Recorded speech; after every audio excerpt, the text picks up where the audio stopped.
A regular meeting of the City Council held in Council Chambers on Thursday, September 29, 2016 at 7 o'clock p.m. for the purpose of transacting any and all business. Notice this meeting was posted on September 27, 2016 at 10:36 a.m. This meeting is being taped and is live on SATV. Please turn your cell phone ringers off. Councilor Ryan is absent tonight. Council President Turiel is presiding. Councilor Milo moves to dispense with the reading of the record of the previous meeting. All those in favor? Opposed? So moved. I now request that everyone please rise to recite the Pledge of Allegiance, led by Councilor Lovely. Pledge allegiance to the flag of the United States of America and to the republic for which it stands, one nation, under God, indivisible, with liberty and justice for all. Public testimony. We have one person signed up. Kate Fox. Kate, come up, state your name and address for the record, please. Good evening. I'm Kate Fox. I'm the Executive Director of Destination Salem, located at 81 Washington Street, Suite 204, right next door in Salem. And I want to thank you, City Council, for the opportunity to speak tonight about tour bus parking in downtown Salem, which I thought we'd put to bed in May. I apologize for the error that opened Pandora's box. When Beth Renard and I worked on the ordinance change in the spring, I assumed the measurements being submitted for the bus parking spaces on Holyoke Square was for the entirety of Holyoke Square from Gedney to Norman Streets, except for the space around the fire hydrant and required safety measurements that is there. The new bus parking there on Holyoke Square was approved by Lieutenant Przewski as safe and an appropriate place for the tour bus parking. We had many meetings with city councilors and members of Salem tourism industry over the past year or two, and we used the National Grid construction as the catalyst to address concerns that I had heard from both sides, residents, businesses, and the industry, for a couple of years, driven by the fact that our tour bus parking plan hadn't been updated since cell phones were invented, and the fact that some traffic patterns had changed, making Father Matthew Triangle no longer a safe option for buses. So many of us worked very hard to change the bus parking and update the bus parking ordinance, and in order to allow more metered parking downtown for the shops and restaurants and people coming downtown, and move the bus parking spaces so they aren't all concentrated in one neighborhood. We agreed from those conversations that we would revert 5 spaces on Derby Street and around Father Matthew Triangle to metered spaces, and move those bus parking spaces to Congress Street Bridge, Washington Square South, and Holyoke Square. Providing downtown bus and motor coach parking for groups visiting Salem on field trips, group tours, and shore excursions ensures that we promote the safety and well-being of our visitors as they disembark and board their buses. It also extends our welcome mat to the significant industry segment that represents approximately 50,000 visitors to Salem from around the world, who spend approximately $2.5 million annually. We want our guests to be safe, and we want to provide hospitality to the drivers and tour operators who escort the groups to Salem. As you are aware, the changes to the bus parking ordinance were approved unanimously in May. After the approval, we redesigned and printed the new motor coach mapping guidelines that are in distribution to tour operators and bus drivers who come to Salem in October and throughout the year. And I think you all have copies of that map, but I did bring extras if you need them. We've also updated our website, salem.org and hauntedhappenings.org, to reflect the changes, and all participants in the group tour industry have been sending PDFs of the new parking to all of their clients and customers. I regret making the mistake last spring when the ordinance changed, assuming that the ordinance stretched on Holyoke Square from Gedney to Norman. That's what we intended. I didn't realize that the measurements, I need a wheelie thing, and I didn't realize the measurements were incorrect. I respectfully request that you support the ordinance amendment that would convert Holyoke Square to tour bus parking between Gedney and Norman Streets as it was intended. Thank you all for your continued support of tourism in Salem and your consideration of this very timely matter, and happy October. Thank you. Hearings. We have an order from National Grid to install a pole on Highland Avenue. Hearing in favor? Name and address for the record, please. Sabita Mahabir, representing National Grid, 44 River Street, Beverly, Massachusetts. This pole is to service the city's streetlight at that location. Any questions from members of the City Council? Councilor Epley? I'm in support. I saw the email as well from our city electrician. Thank you. Any other questions from members of the council? Is anybody in the chamber opposed to this? Seeing none, Councilor Epley. Thank you, Mr. President. I move that this be granted. Move to close the public hearing first. I move to close the public hearing first. Councilor Epley moves that the public hearing be closed. All those in favor? Opposed? So moved. Councilor Epley? And now, Mr. President, I move that it be granted. Councilor Epley moves for approval. All those in favor? Opposed? Approved. Appointments and reappointments. Held from the last meeting, the mayor's appointment of James Fallon, 1 Hibernia Way, to serve as a member of the Public Arts Commission with a term to expire September 22nd, 2018. Councilor Lovely. Move confirmation by roll call vote. Councilor Lovely moves for confirmation by roll call vote. Under discussion. No discussion. On Councilor Lovely's motion for confirmation by roll call vote, Madam City Clerk, would you please call the roll? Counselor Dibble? Yes. Counselor Epley? Yes. Counselor Famico? Yes. Counselor Fury? Yes. Counselor Gerard? Yes. Counselor Lovely? Yes. Counselor McCarthy? Yes. Counselor Milo? Yes. Counselor Sargent? Yes. Counselor Turria? Yes.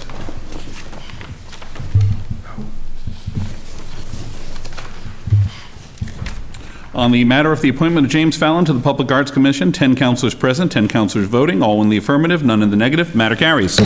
Councilor Lovely. Move suspension of the rules to allow Mr. Fallon to address the council if he so wishes. See no objection, Mr. Fallon? I have been teaching at Salem State University this is my 34th year of teaching there. I teach theater design and technology. I am very interested in art and architecture, and the opportunity for this position was presented to me, and I am very excited and happy to do this. Thank you.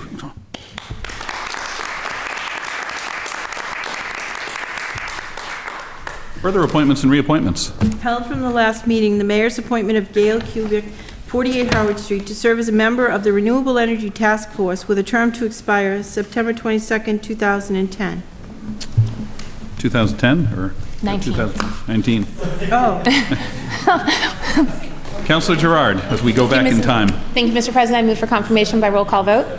Councilor Gerard moves for confirmation by roll call vote. Under discussion. Thank you, Mr. President. I'm thrilled to actually appoint Gail to the Renewable Energy Task Force. Gail originally came to us as Ms. Gambarini a couple of years ago, and she has been an active member on the Conservation Commission, and she has gotten involved in her new hometown, and I'm thrilled that she wants to continue to serve us. And I enthusiastically support this. Thank you. Any further discussion? Seeing none, Madam City Clerk, would you please call the roll? Counselor Dibble? Yes. Counselor Epley? Yes. Counselor Famico? Yes. Counselor Fury? Yes. Counselor Gerard? Yes. Counselor Lovely? Yes. Counselor McCarthy? Yes. Counselor Milo? Yes. Counselor Sargent? Yes. Counselor Turria? Yes.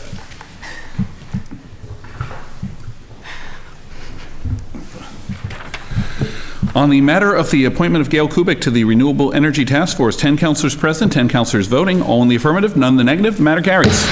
Councilor Gerard. Thank you, Mr. President. I move for suspension of the rules to allow Gail to address the council. See no objection. Ms. Kubik.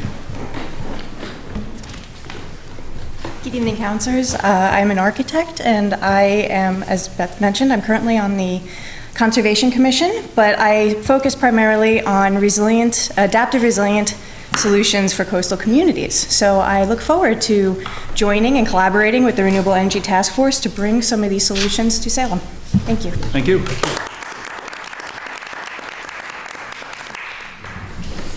Further appointments and reappointments. We have the mayor's appointment of the following to serve as members of the Traffic and Parking Commission with the following terms to expire. Jamie Metch, September 29, 2019. Eric Papetti, September 29, 2017. Nicholas Downing, September 29, 2018. Councilor McCarthy. Thank you, Mr. President. Are any of these members in the chamber tonight? No, I didn't believe so, so held under the rules.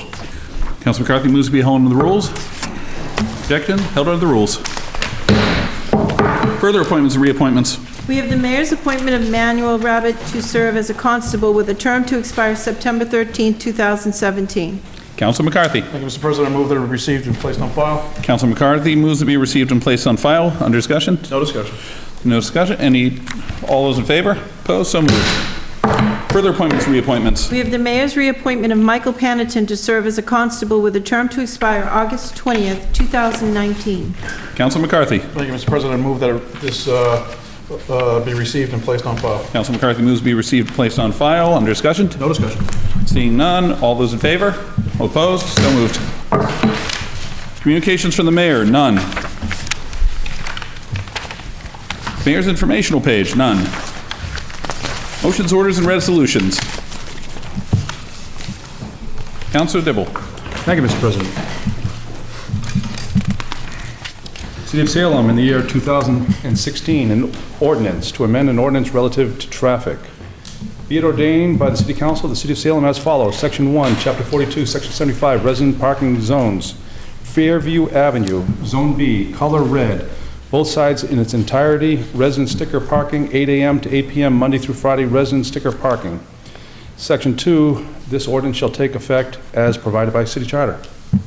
And I recommend adoption for first passage. Councilor Dibble moves for adoption for first passage. Under discussion. Yes, thank you, Mr. President.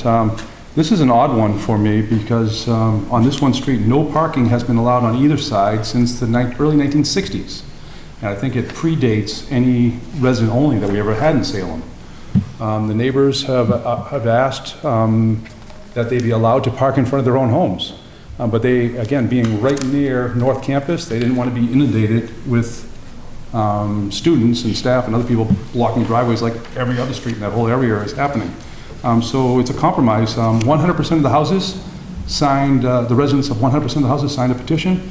And I asked the City Council to look favorably on this because it will kind of cure a problem that's been in place for 50-odd years. Any further discussion? Seeing none, on Councilor Dibble's motion for adoption for first passage. All those in favor? Opposed? So moved. Further motions, orders, and resolutions. Councilor Dibble. Again, thank you, Mr. President. City of Salem, in the year 2016, an ordinance to amend an ordinance relative to traffic. Be it ordained that the City Council of the City of Salem as follows. Section 1, Chapter 42, Section 51, parking prohibited on certain streets. Repeal Fairview Ave. Inside perimeter. Section 2, this ordinance shall take effect as provided by City Charter. And I recommend, or I move for adoption of first passage. Councilor Dibble moves for adoption for first passage. Under discussion. This just cleans up the old ordinances from, actually one of them from, looks like 1971 of this one, but there's several earlier ones as well. Thank you. Any further discussion? Seeing none. On Councilor Dibble's motion for adoption for first passage. All those in favor? All those opposed? So moved. Further motions, orders, and resolutions. Councilor McCarthy. Thank you, Mr. President. City of Salem, in the year 2016, an ordinance to amend an ordinance relative to traffic. Be it ordered by the City Council of the City of Salem as follows. Section 1, Chapter 42, Section 50B, handicap parking, limited time.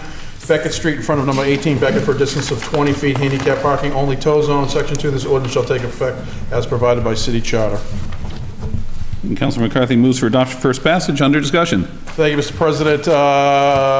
The resident of this address is requested handicap parking. I put it through the channels with regard to Lieutenant Brzezinski, and he approved it, and so I'm asking for first passage. Any further discussion? None. Seeing none. On Councilor McCarthy's motion for adoption for first passage. All those in favor? Opposed? So moved. Further motions, orders, and resolutions. Councilor McCarthy. Thank you, Mr. President. City of Salem, in the year 2016, an ordinance to amend an ordinance relative to traffic, be it ordained by the City Council of the City of Salem as follows. Section 1, Chapter 42, Section 50B, handicap parking, limited time. Repeal Congress Street in front of number 79 Street for a distance of 20 feet, handicap parking, only tow zone. Section 2, this ordinance shall take effect as provided by City Charter.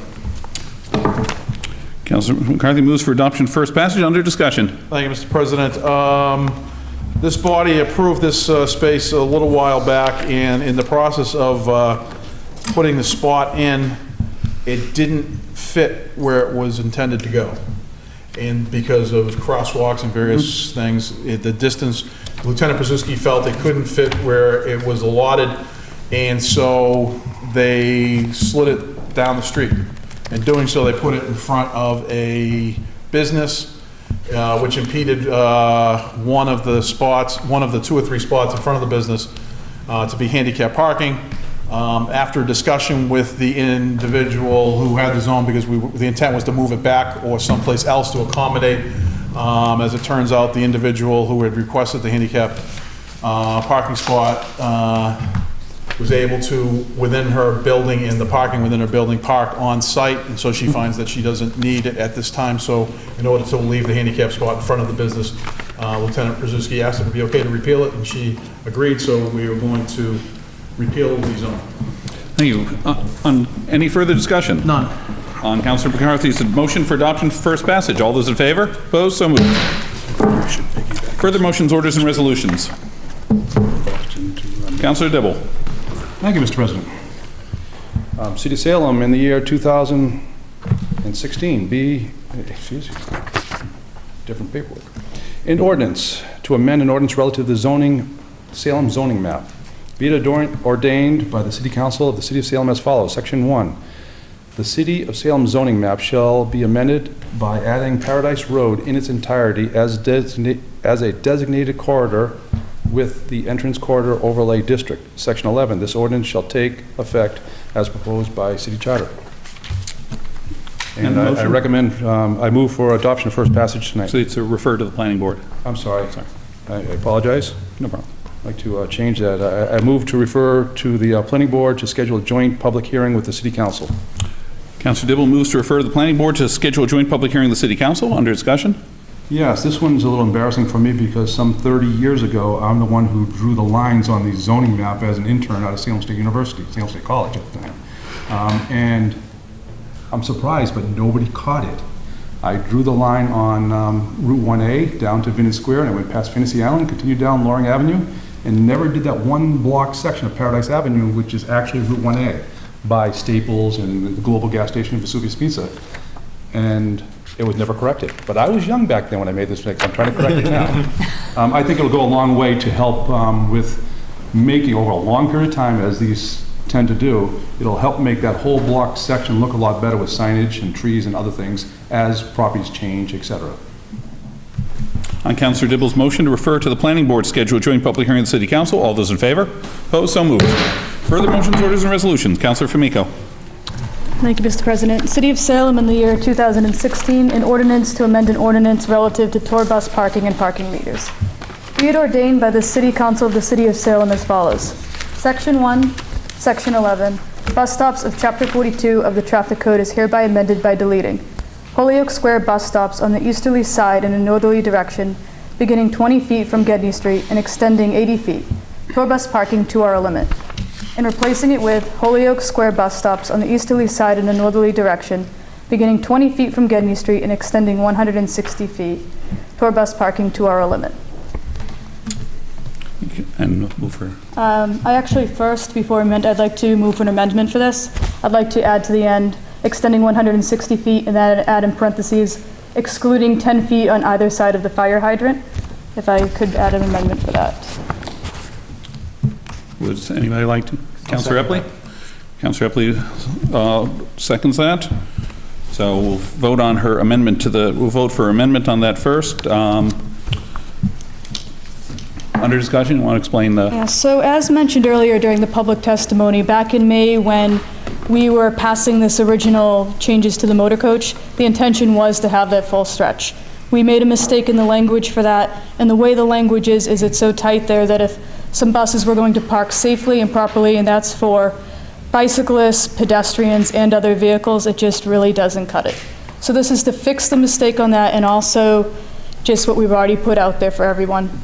Going forward, after we give this a try for some, I'm more than willing to revisit this, see if it worked out with all these changes that we're doing, give it a try firsthand. And also out of this came a little bit of a discussion that there are some other issues in that neighborhood that we might have to examine as a council outside of this that came out of it. But right now, I just want to fix what we were supposed to have done to begin with, get it up so what's on the ground is what is in our ordinance. So with that, I move for first passage. Well, first, before we, because I know this is somewhat contentious, before we go into the discussion on the ordinance itself, I'd like to have a vote on the acceptance of the amendment to it.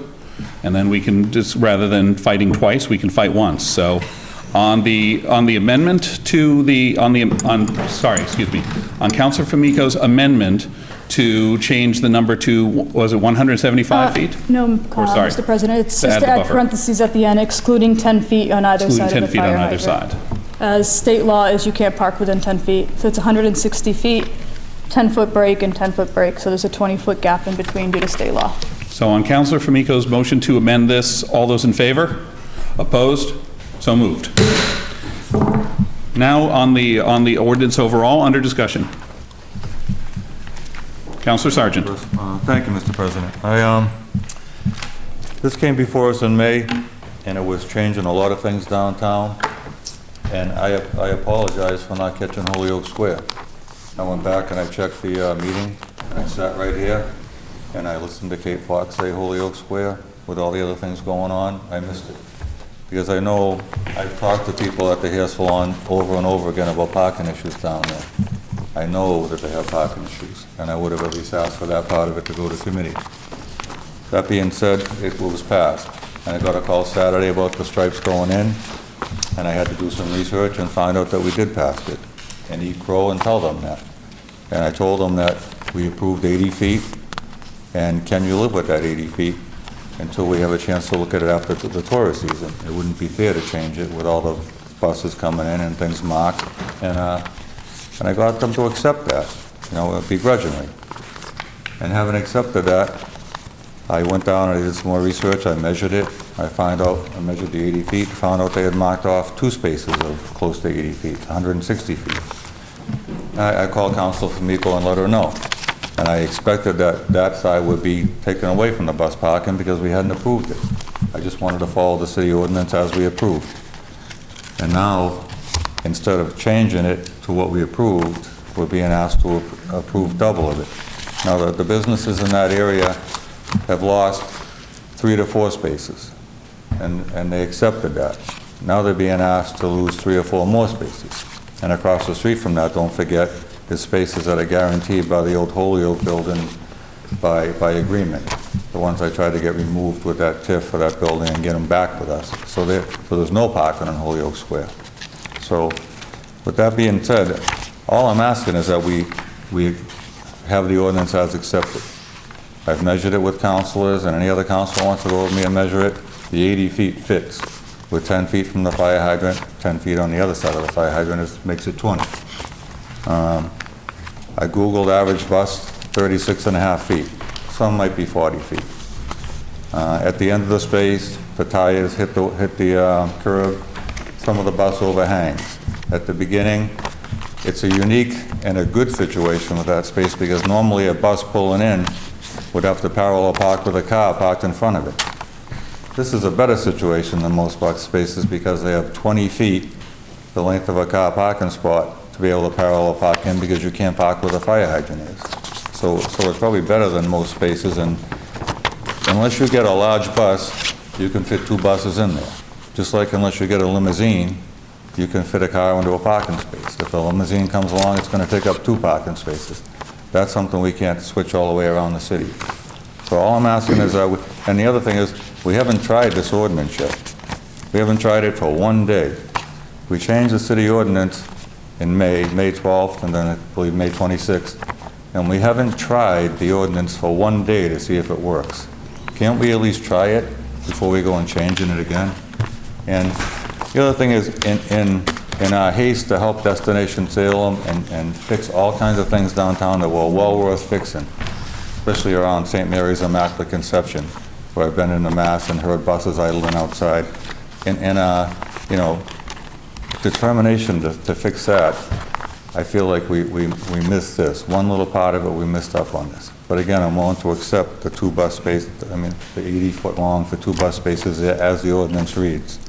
So that's all I'm asking, is that we give this ordinance at least a chance to work as we have it without changing it right away. And we didn't have a public hearing before. The people along the way tell me they weren't notified about it. They didn't know we were having the meeting on it. We did first passage at a city council meeting such as tonight. We didn't put it in committee and have people in to talk about it. We were trying to do the right thing. But I think that's why from here on in, most times I'll try to insist that we put something in committee and have a public hearing before we change city ordinance. I feel we made a mistake in doing that too, but, you know, with good intentions. So I ask that we keep the ordinance as is and try it to see if it works. And I believe it works and the measurements add up. Thank you. Any further discussion? Councilor Dibble. Yes, thank you, Mr. President. It's funny how things come back to almost haunt you, but as an intern in the planning department in July 1986, I was charged and asked to design 5 parking lots throughout the city. 3 of those we actually built, and I had the privilege of supervising the contractors who built them, not knowing that much about paving, but I learned a lot 30 years ago. This street, Holyoke Square, was one of the 5, but it was one that was not built. So the way I had designed it, we reduced the width of the sidewalks, and we had perpendicular parking on both sides of the street, tripling the number of spaces that were out there. All of that was at request of some neighbors, but mostly the businesses in the area. And now we're 30 years later with so many more cars and a lot more traffic, but the need for more, it's a need for every single space that we can get anywhere. At the request of the good Ward 2 councilor, we had a couple conversations and I started thinking about it, and then the good at-large councilor contacted me, and I went back out there and I measured the area in detail on both sides of the street and the width. I was just kind of curious what would really fit there if I was correct 30 years ago in my design. It still holds true. We were going to make Holyoke Square one way from Norman Street to Gedney Street back then, with a lot more parking in there. I'm a little bit concerned that the striping was done out of and away from the ordinance that we passed, but a mistake is a mistake, not a big deal. The map that's printed to the bus drivers show 2 spots on that street, and that's what Ms. Fox is asking for, is the 2 spots. 2 spots will fit inside the ordinance between the fire hydrant and Gedney Street. It's striped and it's signed for that now. But the striping is done a little bit short. It's 10 feet or 12 feet short towards the Gedney Street side. So we have a half a parking spot that is not going to be marked for anything. You can't park maybe a couple of motorcycles in there, but we're kind of wasting some curb length here. I'd recommend that the ordinance stay in place and be fully marked to the full 80 foot from the hydrant, 10 feet from the hydrant rather, back to the curb stop is 79 feet, 0.5, just shy of the 8 feet. But if the bus were parked about 8 inches away from the curb, it would have the full 80 feet. Both buses would fit. On the other side of the hydrant, towards the Norman Street side, there's room for 4 cars, in my opinion. If we were to stripe parking spaces, there would only be room for 3, but 4 average-sized cars would fit in that half a block section. So we would reclaim 4 spots there and the 2 buses. The map would be correct, 2 buses fit, and we still get 4 parking spaces. If we do busing on both sides, there'll be no room for any cars left, in my opinion. I recommend that the ordinance stands. Further, Councilor Fury. Mr. President, I had the privilege of speaking with an employee of the hair salon, had the opportunity to speak to Councilor at-large Sargent on the issue. I spoke to Councilor Famico about the situation, and it's a very human face to that whole area. And I strongly support, as I strongly supported Councilor Lovely's motion last week about no trucks on Wilson Street, and I questioned him on that situation because I didn't have the opportunity. The meeting before, I had some Japanese students sitting behind me that they needed to go home, so I was going to speak to him about meeting 2 meetings ago. So I spoke to him last meeting, and I asked about the situation about Wilson Street and trucks, and I supported him, as I support Councilor Famico's request tonight. I think it's in the best interest to keep with the recommendation as a council at large, speaking to different situations, seeing the human face of it all from an employee of the hair salon who parks on Broad Street, further up the street to give more customer parking. It does have a human face. It's going to impact the businesses. But I strongly support Councilor Famico's request. Thank you, Councilor Famico. Any further discussion? Councilor Gerard. Thank you, Mr. President. Just for clarification, so what's on this map here, is this for the 80 feet or is this the 160 feet? Is that what's being represented here? Councilor Flamingo, if you can answer that? Yes, so what was intended there, and Ms. Fox was speaking of earlier, was that one spot would be on either side of the hydrant. So So it would span the length from there, so it'd be one bus on one side and one on the other. So these two spots are representing 160 feet? Yes, where there is, if you were to put the 80 feet there, it is one bus that there's a potential overhang onto the sidewalk, and it's also a short distance from a crosswalk there. Okay. Thank you. Any further discussion? Yes, Councilor Milo. Thank you, Mr. President. I was one of the counselors that went and looked at the area, and I have to agree with Counselor Sargent and with the Ward 7 counselor on this one. I also normally would try to support the ward counselor. It's just my research tells me something different this time around, and I think the timing of this is a little tough for us also. It's a little confusing all around between traffic and parking this time of year. I think it's a tough time of year to be pulling parking spaces from whether it be residents or businesses.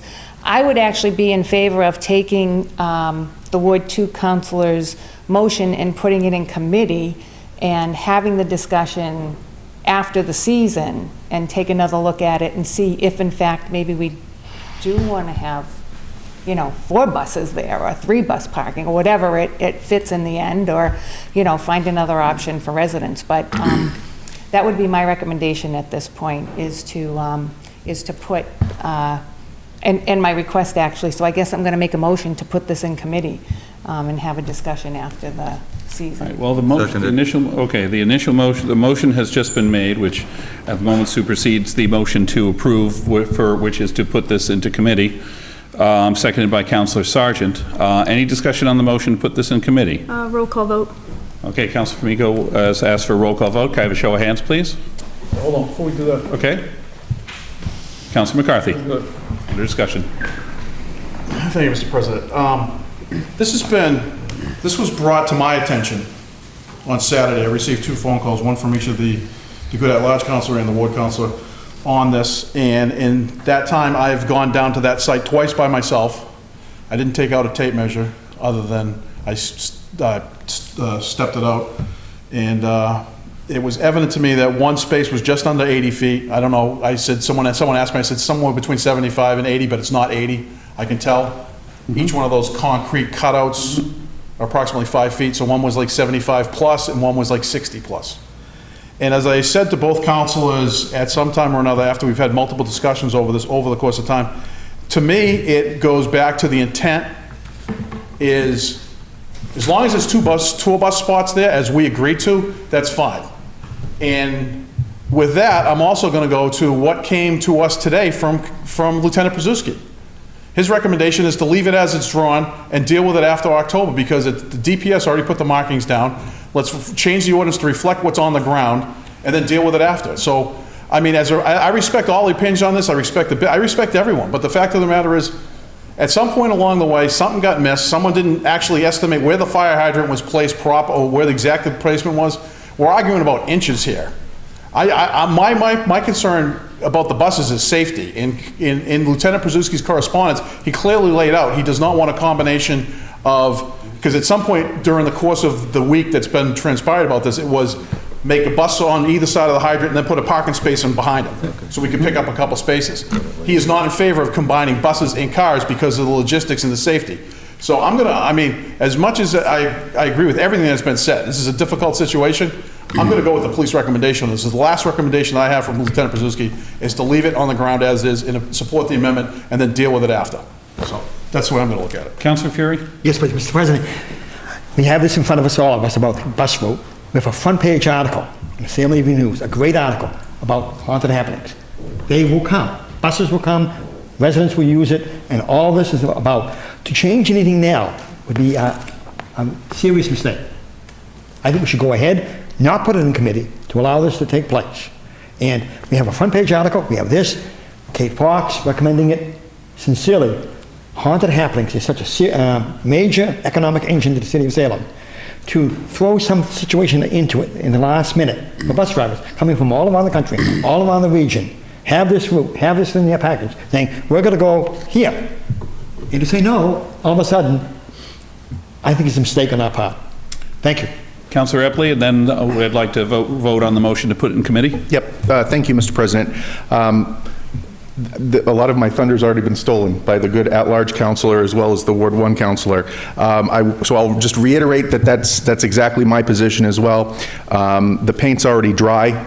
The ink is already dry in the brochures, and theoretically the ink's dry on the internet as well.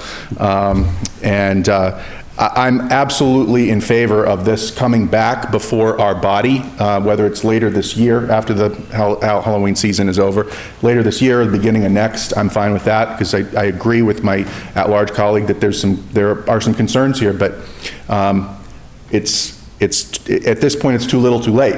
It's already the paint is on the ground. So I'll go along with what our Lieutenant Przewski has recommended, as well as some of my other colleagues have recommended.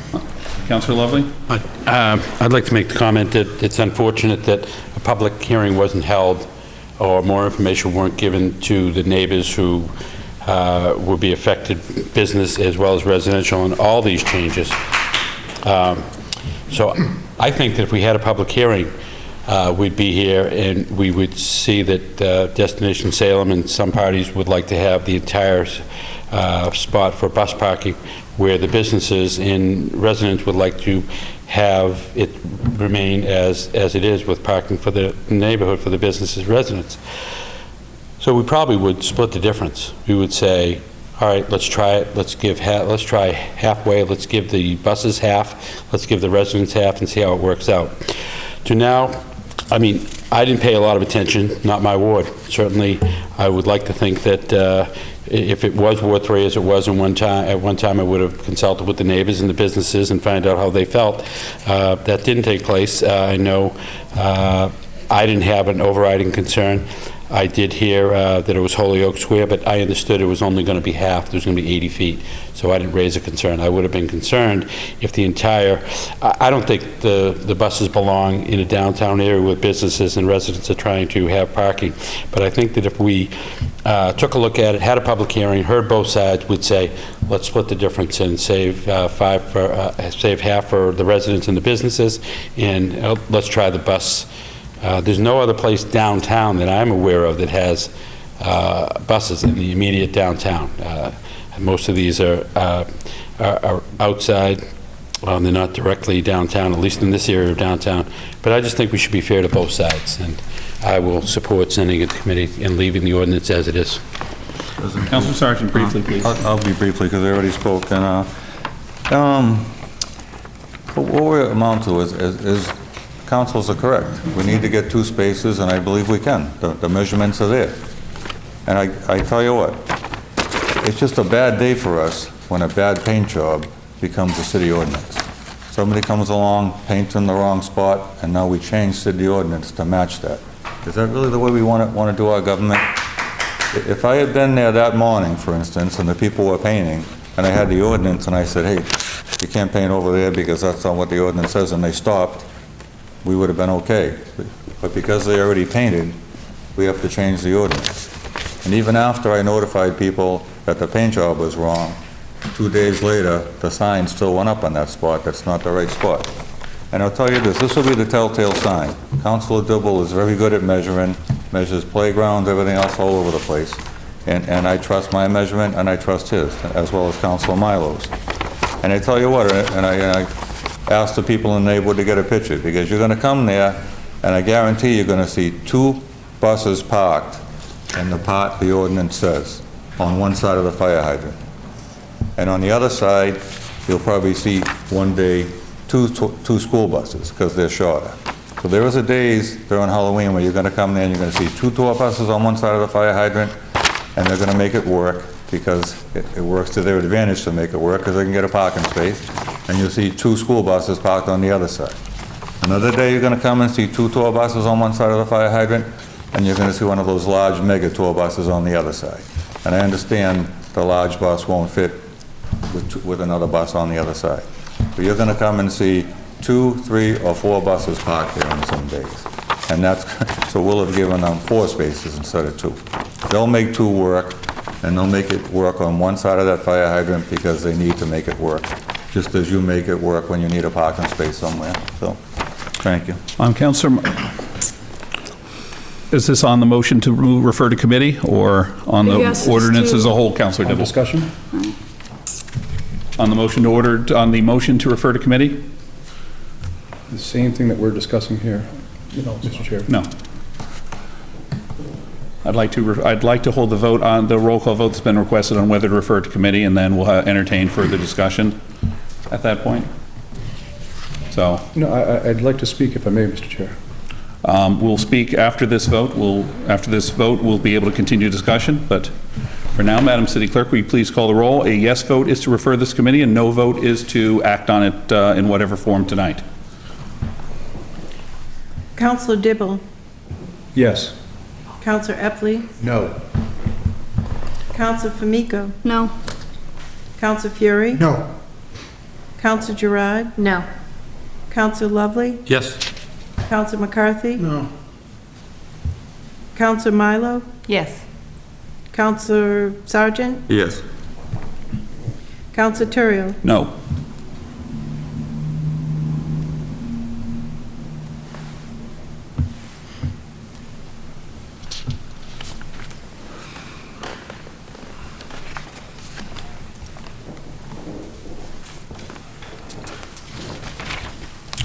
On the motion to refer the ordinance regarding bus parking in Holyoke Square into committee, 10 councilors present, 10 councilors voting, 4 in the affirmative, 6 in the negative. The matter does not carry. On the motion for adoption for first passage, under continued discussion, Councilor Dibble. Yes, thank you, Mr. Chair. If I may. I wholeheartedly agree with the good at-large counselor. The brochure has been printed. The brochure shows 2 bus parking spots on that one location. I wholeheartedly agree with the good Ward 1 and Ward 4 counselors that the paint is dry, but it's simply a white stripe on the street. The green has not been applied to the entire block, as is typically done and as probably would have been done if it hadn't been held up. So the paint hasn't even been applied yet. All we have is a white stripe on the street.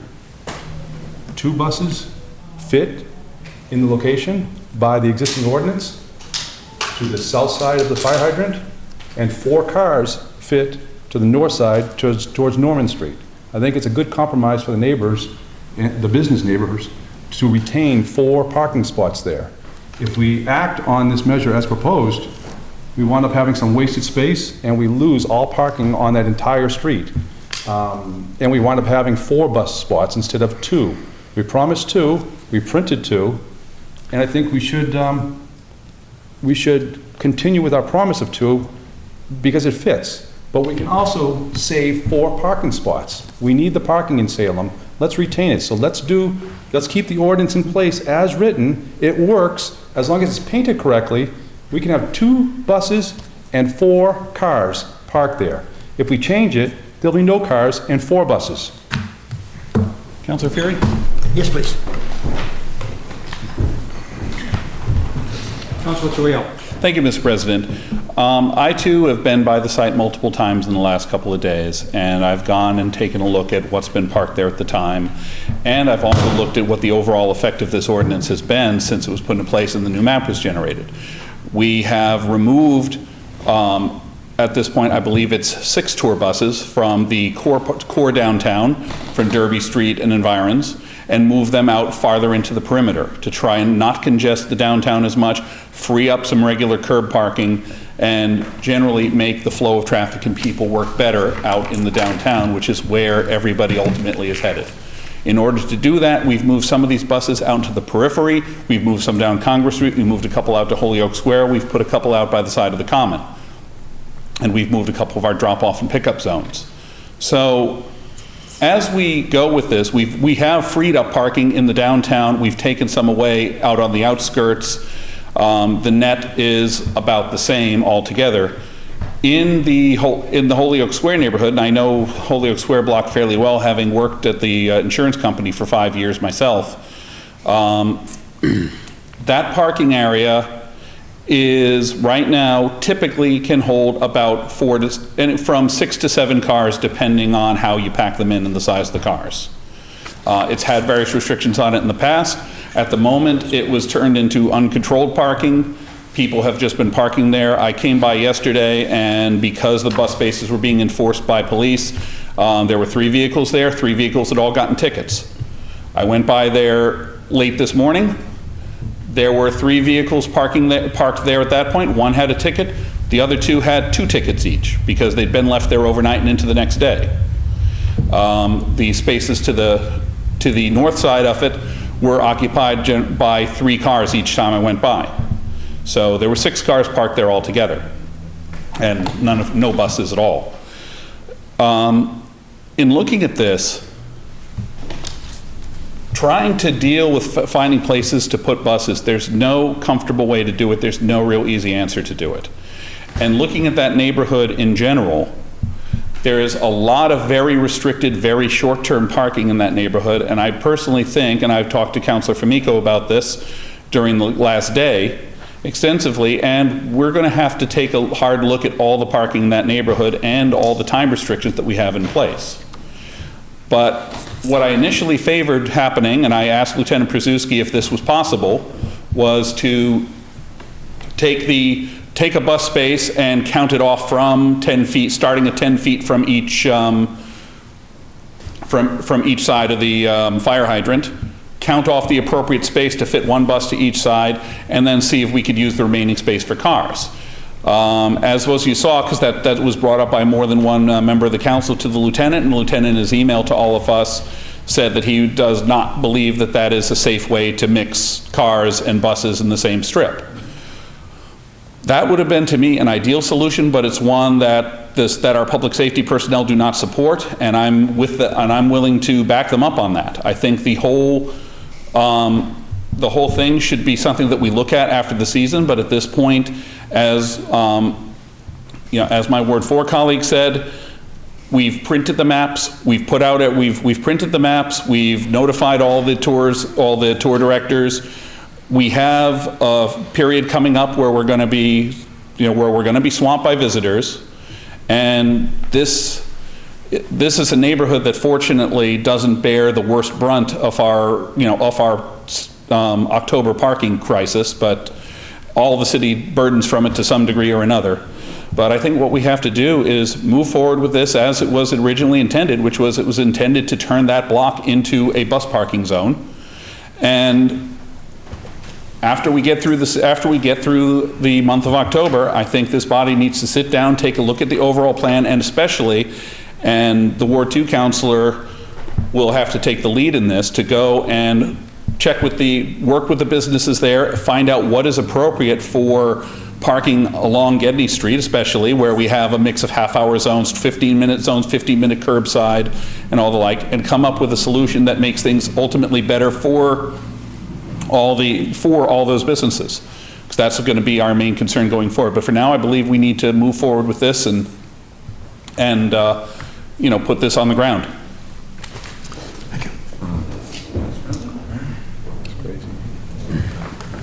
Mr. President?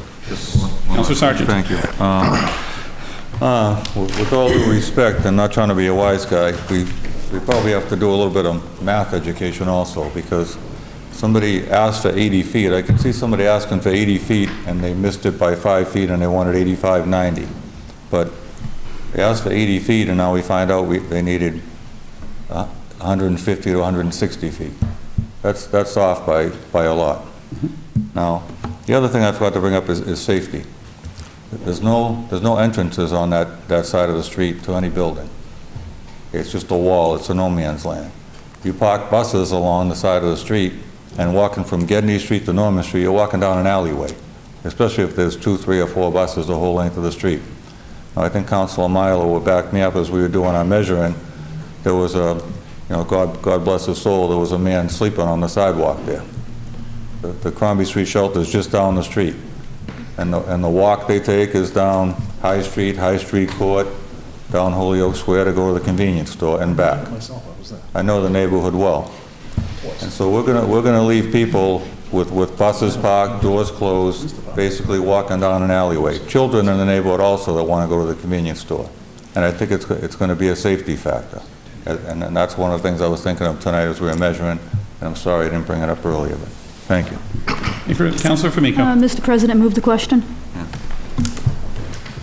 Roll call vote. On the matter of amendment, adoption for first passage of the ordinance amending traffic on Holyoke Square as amended. 3 hands for roll call vote, please.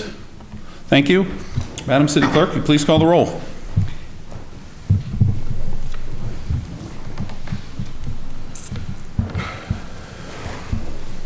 Counselor Dibble? May I simply ask for clarification as to what a yes vote is? A yes is for adoption for first passage, and no is to not adopt, is to reject it.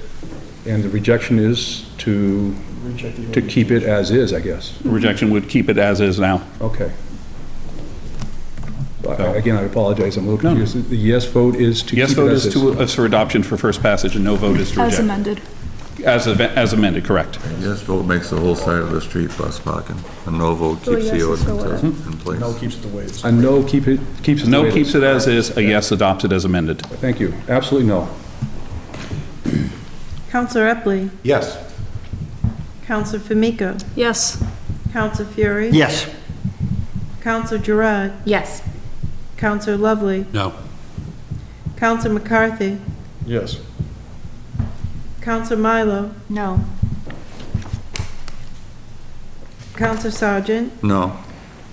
Counselor Turiel? Yes.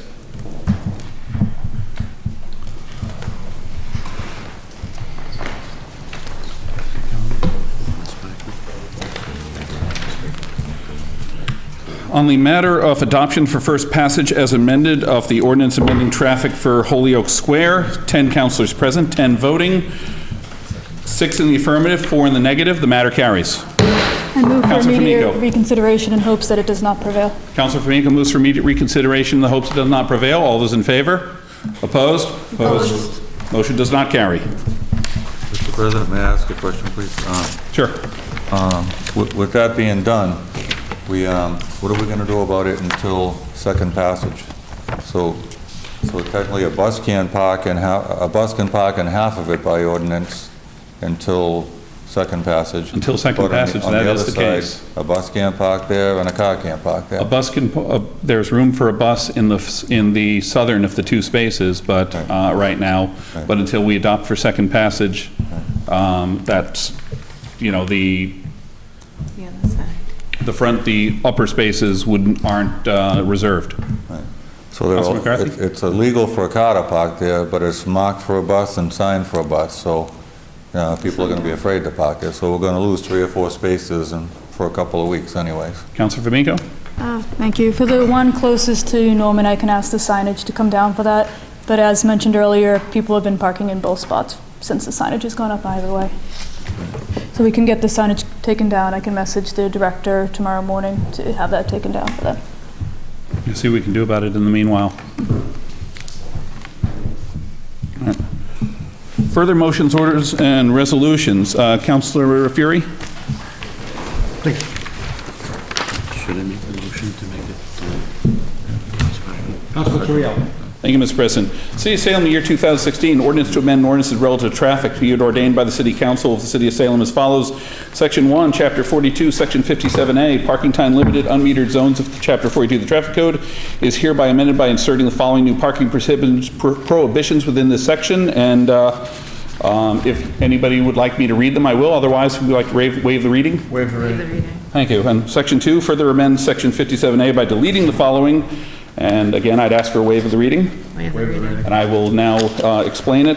What we are doing with this is the intention of this particular ordinance change is to deal with the parking issues that we have at the Salem State School of Social Work and the fact that students are still parking on Lafayette Street and parking in limited spaces on Ocean Avenue.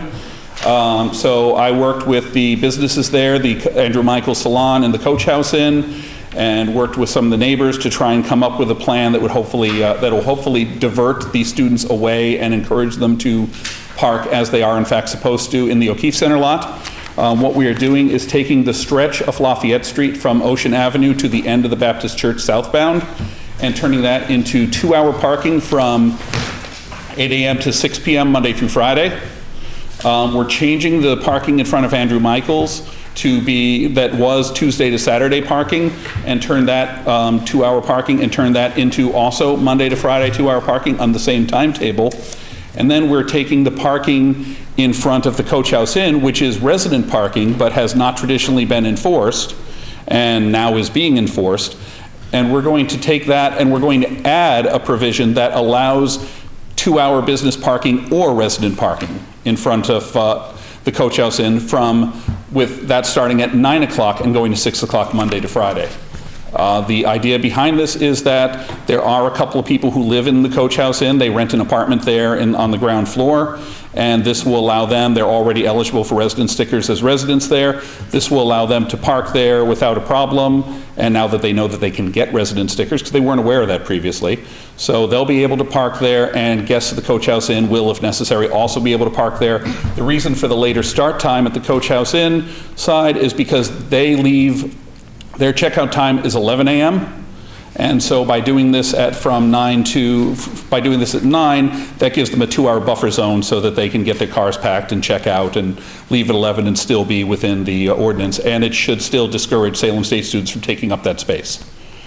So, and this has been a multi-week odyssey to try and come up with this one for a solution for that. And you know, as the ramifications of the school social work continue, we're going to continue trying to work with this as necessary to make changes like we did last year on Summit Avenue and such. So I would move for motion for adoption for first passage. Any further discussion by the council? Just wondering if perhaps this could be tour bus parking as well. If they wanted to walk that far, perhaps next time around. So. Any further discussion? Hearing no further discussion, all those in favor, please raise your hand. All those opposed? So moved. Good job.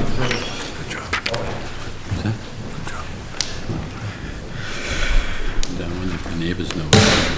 There we go.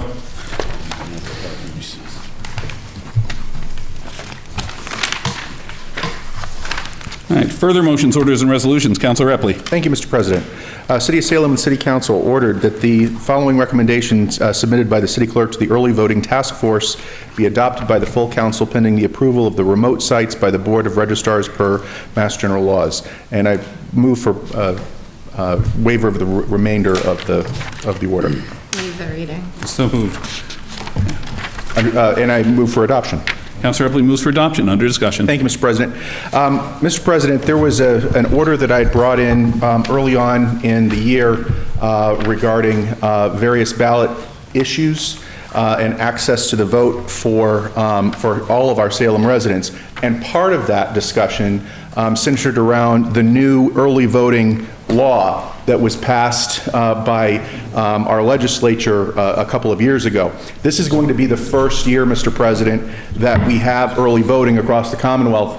And I know our city clerk has been working extraordinarily hard over the course of the past year in trying to glean some information from the Secretary of the Commonwealth's office, which has been a little bit hard this year in that regard. What I will say is that we've had the early voting task force in place for a few months now. Madam City Clerk has been very helpful, along with representatives from the Latino Leadership Coalition, Beth Renard, our city solicitor, and as well as Common Cause here in Massachusetts, and specifically Jane Kempthorne, who's the vice president of that body. Mr. President, the early voting task force, we have gone above and beyond what other communities have done. And so without further ado, I'm not going to read precisely, each one of the line items. That's why I waived it. But I just wanted, for our viewers at home, I just want to highlight that what we have in terms of early voting, it will be between Monday, October 24th and Friday, November 4th of this year. You can still do absentee voting. You would do that downstairs, here in City Hall during regular business hours. However, for early voting, we're going to have within City Hall here in the City Council ante room, which you can see off camera. here on the second floor. We're going to have that room dedicated solely during business hours for City Hall. So that's Monday through Wednesday, 8 to 4, Thursday, 8 to 7 p.m., and Friday, 8 to noon, on all, for all of those relative weekdays. In addition, Mr. President, we will be having off-site locations on the following dates and times, as well as locations. We're going to have off-site at Salem High School on Thursday, October 27th. So this is going, I know the viewers at home are thinking about, like, it's Halloween, we've got early voting going on. We've thought about that, the city clerk has thought about that. It's going to take place at the Salem High School auditorium for all precincts, all wards. We'll go to Salem City High School for early voting only on Thursday, October 27th from 8 to 7 p.m., so all day that day, as well as Friday, October 28th between 4 and 8 p.m. So if you have a different shift or you're worrying about childcare and so forth, that is a great time to go vote. Finally, Mr. President, we have another alternative site on Saturday, October 29th, so it's weekend hours. You can go to the Salem Academy Charter School, which is in Shetland Park, over on Congress Street, between 8 a.m. and 1 p.m. So we have all of these different dates and times. And obviously, you can go vote on on the regular poll site on Election Day. Nothing's stopping you from doing it. But this gets this done. I know that this has been somehow it seems like a lot longer election season for some reason. I don't know, watching television, it's kind of depressing sometimes. But these are the places and times you can go to vote. I think it's positive for the city in making sure that we get our views out there and known. And I would ask my colleagues to join us. But one final thing, I believe within the order, it mentioned pending approval of the remote sites by the Board of Registrars, which I believe took place last night and was approved. I got that sign from our good city clerk. So we're all set, and I would just ask my colleagues to approve. Councilor Fury. Mr. President, fellow members, doesn't seem possible. 40 days from now, 40 days, the election will take place. Iowa has already started the process. Democracy in action. And it's very exciting to see this all done. I wish to commend and congratulate Cheryl LaPointe, our city clerk, and Board of Registrars, and all the people that were involved to make this all possible. But when you think of it, you're not just voting in their own precincts, most of them are familiar with voting in their own precincts, but throughout the election process, City Hall Annex right here, Salem High School Auditorium, Salem Academy Charter School at Shetland Park. Amazing choices. A lot of work behind the scenes, democracy in action. There's no excuse for any citizen not to vote. There's so much on the ballot now between the President, Congress, State Senate, State Rep, County Sheriff situation, the many questions on the ballot initiatives. Everyone should vote. There's no excuse. Democracy in action. We're giving everybody the opportunity to vote in these places. Thank you, Cheryl, very much for your hard work. Councilor Epley. And one last point of information for the public at home. If you have not yet registered to vote, you still can register to vote. And the deadline on that is October 19th. On October 19th, registration can take place here in City Hall in room 5. Thank you. Any further discussion? Councilor Sargent. Thank you, Mr. President. I just want to make sure that, has any education been put forward as to the absentee ballot for people away on vacation, even for somebody that might be convalescing, somebody in the hospital? The opportunity, sometimes people don't realize their opportunity to use an absentee ballot, the traditional old absentee ballot. Students that are away, I know my son, when he was away in Rhode Island, always got an absentee ballot. And sometimes people overlook the obvious sometimes with that. So, thank you. Councilor Epley. Mr. President, as always, and I greatly appreciate the at-large councilor for reminding me of this. So there is an application for an absentee ballot, and family members, close family members, can get the application for that absentee ballot. So if someone is in a nursing home or convalescent home or something along that line, and they're not able to make it down here to do that, they can get the application here within City Hall. You can also get that online. And then those applications are mailed here to City Hall, and then the absentee ballot is mailed back to the address indicated on the form. So I appreciate the at-large councilor's reminder. Thank you. Any further discussion on Councilor Epley's motion for adoption? All those in favor? Opposed? So moved. Committee reports. Councilor McCarthy. Thank you, Mr. President. City of Salem City Council, September 29, 2016, The Committee on License and Legal Affairs, to whom was referred the matter of granting certain licenses, has considered said matter and recommend approval. On acceptance of the committee report, all those in favor? Opposed? So moved. On adoption of the recommendation, under discussion. No discussion, Mr. President. On adoption of the recommendation, all those in favor? Opposed? So moved. Further committee reports, Councilor McCarthy. Thank you, Mr. President. The City of Salem, the City Council, September 29, 2016. Committee on Ordinance, License, and Legal Affairs, co-host of the committee of the whole, to whom was referred the mayor, to whom was referred authorizing the mayor to execute a deed to convey North Shore Medical Center a parcel of dedicated parkland in exchange for a deed from North Shore Medical Center to the City of Salem, has considered said matter and recommend that the matter remain in committee. On acceptance of the committee report, all those in favor, all those opposed, so moved. On adoption, also let the record reflect that Councilors Gerard and Famico have recused themselves. Under discussion? Thank you, Mr. President.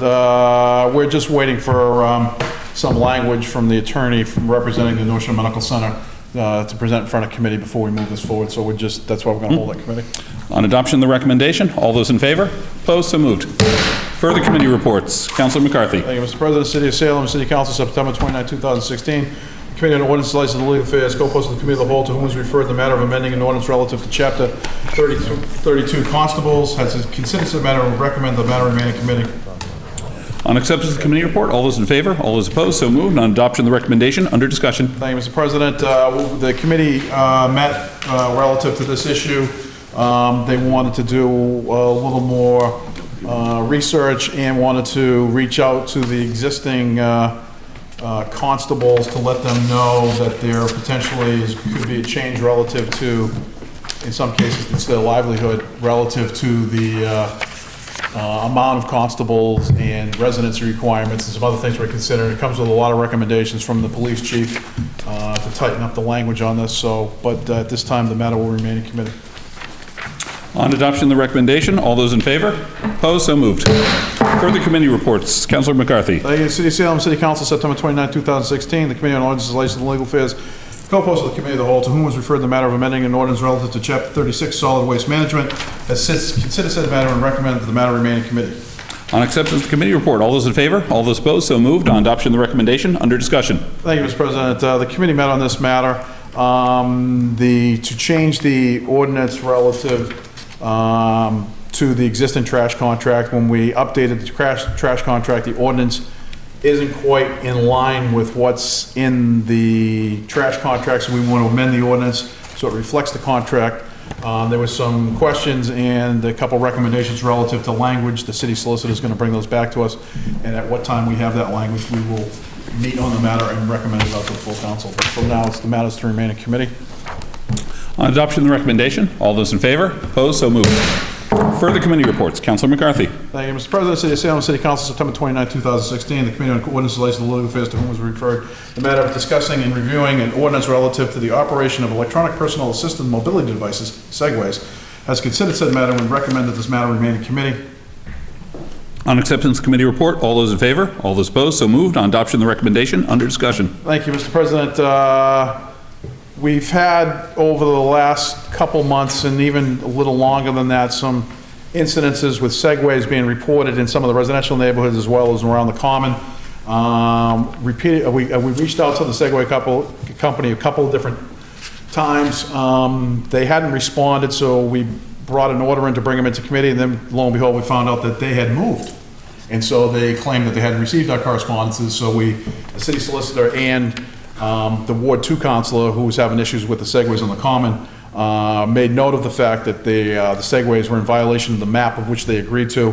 The owner, who was, going back by memory, the owner of that particular company, was in this chamber when I was a member of the committee years ago, when we came up with the map, was going to reinforce that issue with his people that lead his tours. He says he hasn't done a lot of tours this year, but he will remind them of the map. And so at this time, we're going to leave the matter in committee, see how it plays out over the next couple of weeks, and then if we still have an issue, we're going to bring them back in and have a conversation. I'll ask one question from the chair that may be unrelated, or that's probably related. Have we looked at whether these ordinances on segways also would be applied to the smaller ones that they call hoverboards? No, we haven't addressed that as yet. I'll have to looking, if I may, Mr. President, I have to look into the ordinance, see how it's relative to how it defines segues.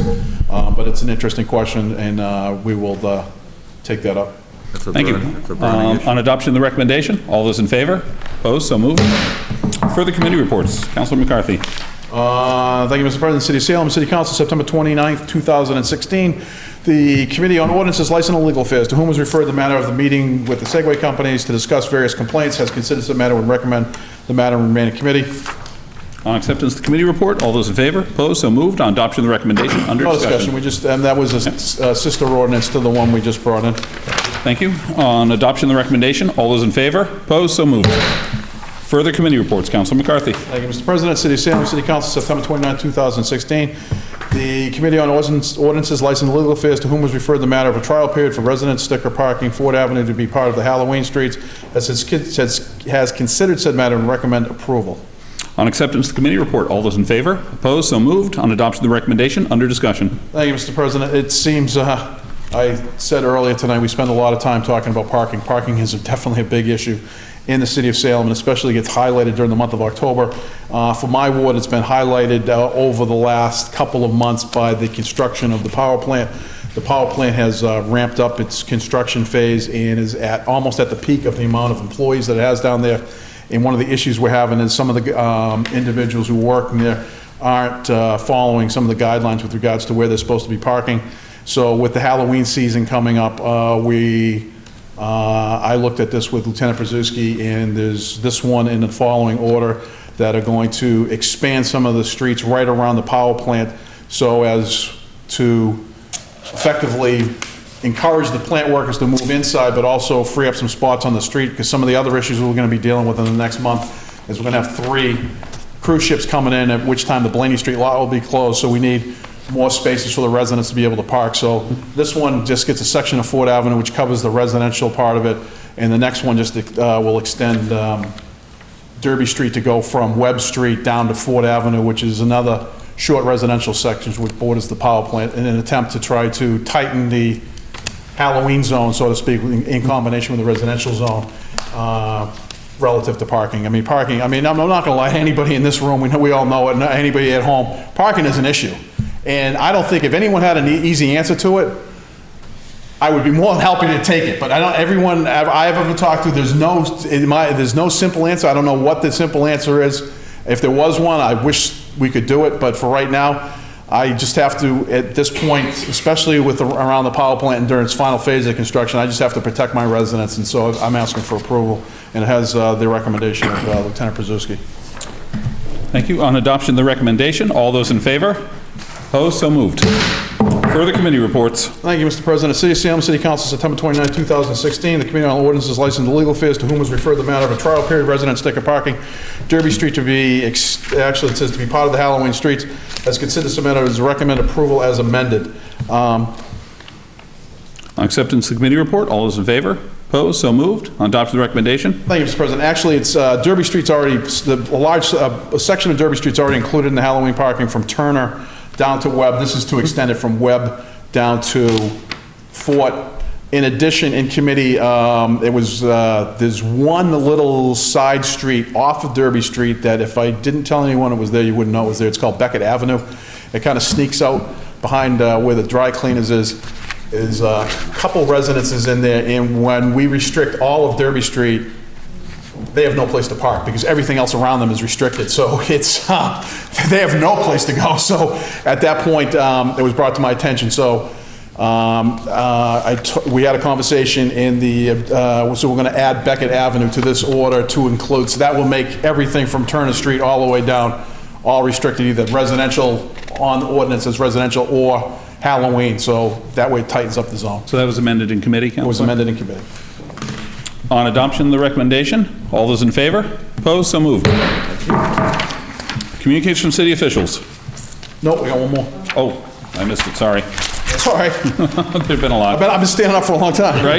Councilor McCarthy. Thank you, Mr. President. Further committee report. City of Salem, City Council, September 29, 2016. The Committee on Ordinance, License and Legal Affairs, co-posted with the Committee of the Whole, to whom was referred the matter of a trial period resident sticker parking, Preston Road, has considered this matter and recommend approval. On acceptance of committee report, all those in favor? All those opposed? So moved. On adoption of the recommendation, under discussion. It came right out of committee's approval. At this time, I'll yield the floor to the good Ward 7 council. It's in his ward. This came up at our last meeting, and it went right to our committee, and it's going to come right out of our committee. The good Ward 7 councils asked for a trial period, and the committee saw no need to even debate the issue, rather than it's Bob, but I'll leave it up to him to discuss. Would the Ward 7 council like to add anything to that? Thank you, Mr. President and Mr. Chair. You're welcome. This is just a little timing issue to assist in the Salem State University dorm students parking in quite a few side streets.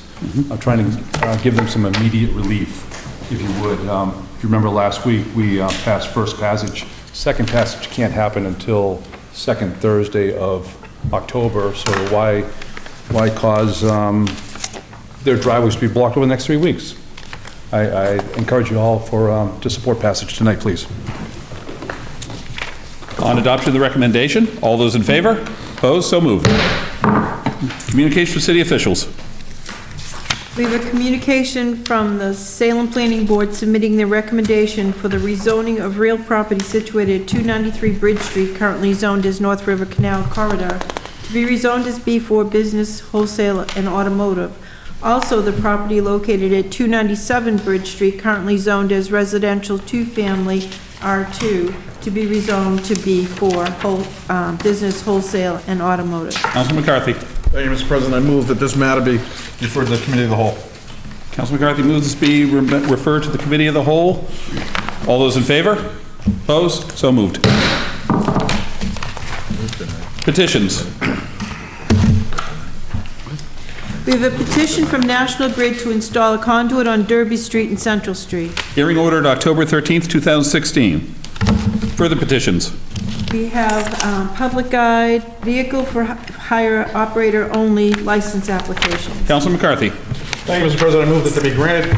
Councilman McCarthy moves these be granted. Under discussion? No discussion. On Councilor McCarthy's motion, these be granted. All those in favor? Opposed? So moved. Councilor Dibble. Yes, thank you, Mr. President. Point of personal privilege, please, if I may. We have Rosemary O'Connor here tonight, and she attends just about every one of our meetings and a whole bunch of other meetings throughout the city of Salem, and offers a lot. And I would just like to support her initiative to get more of our Salem residents trained in CPR. We talked about it early tonight, and she's offering a training November 1st, 6:30 at the Salem Moose at 50 Grove Street. It's $25. It includes your coursework and your book, and when the course is done, you'll be certified in CPR. You can contact Rosemary for more information at 978-745-3281. Thank you. Thank you. Rosemary, could you send me an email about that, and I'll share it out too to my mailing list and the internet and such? I will. Great, thank you. Any other point of personal privilege? Seeing none, Councilor Fury? Motion to adjourn, Mr. President. Councilor Fury moves we adjourn. All those in favor? Opposed? We are adjourned.